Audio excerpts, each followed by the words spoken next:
Hi, this is Will Hillenbrand. I'd like to tell you a little bit about the process of making the book Sneeze, Big Bear Sneeze. The first part will be the book dummy, and you can see I'm going to add some letters in that title a little bit later on, I promise. This is the copyright dedication page, and this is the very first page of the story where you can see the wind whipping through the autumn woods. And these are created with pencil sketches, and then I'm adding the type into place. And we'll just continue along with the story here. He's going to be nailing the leaves back on the trees, and he's getting another big sneeze. Big Bear thinks he's the one that's making fall come because he's sneezing so loud things are happening. It's really the wind, and he gets that in the end, but he's not quite there yet. Here he's putting the apples back up on the tree after he sneezed them down. These drawings were originally done in my journal, and this is a page from that, and you can see the drawing, and these drawings done here will be scanned into my computer, enlarged to the size that they'll appear in the book.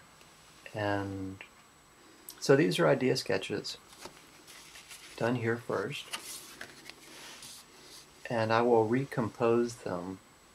Sometimes they're just objects, and then I'll replace or place or flop the bear, the sneezing bear right here in the story actually will be turned around the other way.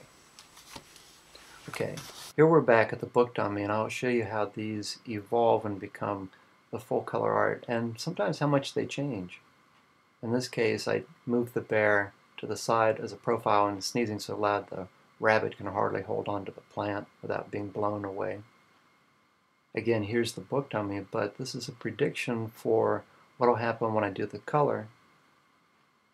When it transfers to the color, the words go away, but you can see what it looks like in the plan that I had with the black and white drawing, pencil drawing, becomes very, very similar to what you see in the final book. Of course, in the book it's in color.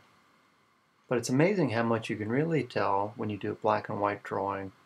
And for the students out there, I would just say, look, work hard at being able to come up with the best content you can come up with, and that happens in the pencil drawing, and you can really make it quite wonderful in color.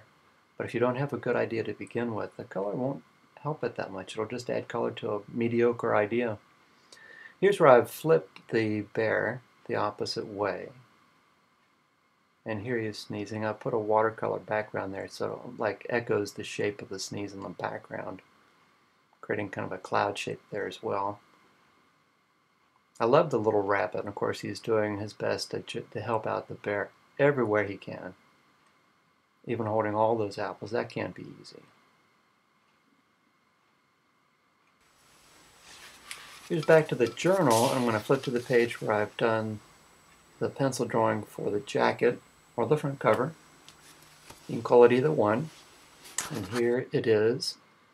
And you can see the bear is getting ready to sneeze and the wind is blowing. Now the wind is going to appear on the back cover, so you have to open it up all the way to see it like this. But the bear is going to sneeze, and that's going to start the story. Okay, happy reading.